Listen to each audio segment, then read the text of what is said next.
আমরা আরেকটা কিছু লক্ষ্য রাখছি যেটা ইন্টারিম গভর্নমেন্ট থেকে আমরা জাতি আশা করেছিল, তারা কমিটমেন্ট দিয়ে আসছিল যে তারা নিরপেক্ষ থাকবে এবং তারা সংস্কার করবে, বিচার দৃশ্যমান করবে এবং নির্বাচন করবে।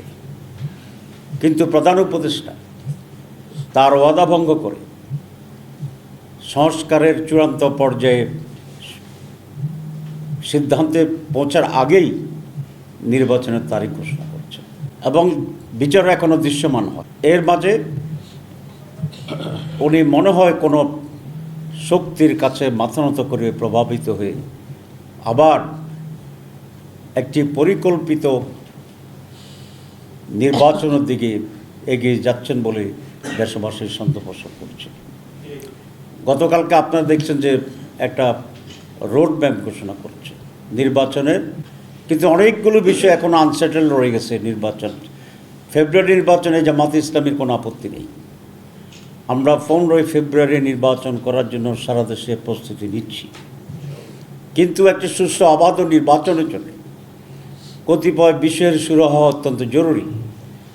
তার মাঝে 1 নম্বর হচ্ছে, আমরা বলেছি জুলাই চার্টার, এটাকে আমরা যেখানে ঐক্যমত পৌঁছেছি সে সমস্ত জায়গায় এটাকে আইনগত ভিত্তি দিতে হবে এবং এর ভিত্তিতেই ফেব্রুয়ারি নির্বাচন হতে হবে। কিন্তু সেগুলো না করেই গতকালের যে পথ নকশা দিয়েছে, আমরা মনে করি এটা এই নির্বাচনের পথ নকশা একটি সুষ্ঠু নির্বাচন ভণ্ডুল করার জন্য একটি নীল নকশা। এটা আমরা হতে দেব না। আমরা এই নির্বাচন কমিশন সরকারকে বাধ্য করব যে চার্টার রিফর্ম চার্টারের মাধ্যমে, পিআরের মাধ্যমে আগামী নির্বাচন হতে হবে এবং সেটা বাধ্য করা হবে ইনশাআল্লাহ। আমি আরেকটি বিষয়ে কথা বলতে চাই, সেটা হচ্ছে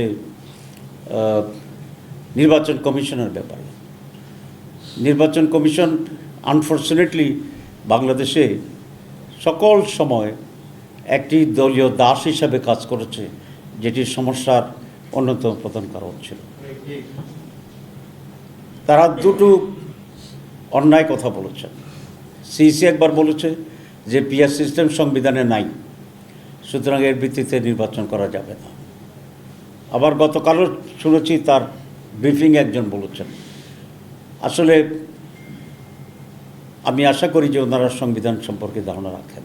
সংবিধানে নির্বাচন করার কথা বলা হয়েছে, কিন্তু কোন পদ্ধতিতে করা হবে এটা কিন্তু বলা হয়নি।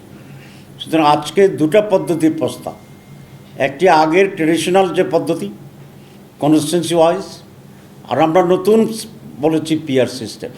সুতরাং এই দুইটা পদ্ধতির ভিতরে যে কোনো একটি সেটেল না হওয়া পর্যন্ত একটি সিস্টেমে নির্বাচনের পথনকশা ঘোষণা করাটা এটা তাদের জন্য বড় ধরনের অপরাধ এবং অন্যায়। আমি সিইসি সহ যিনি বলেছেন তাদেরকে এটা উড্র করার জন্য বলবো এবং দেশবাসীর কাছে ক্ষমা চাওয়ার জন্য বলবো। এরপরে যদি এ ধরনের কোনো বক্তব্য আসে তাহলে সিইসির ব্যাপারে আমরা অনাস্থা জ্ঞাপন করব কিনা এটা আমাদেরকে ভেবে দেখতে হবে।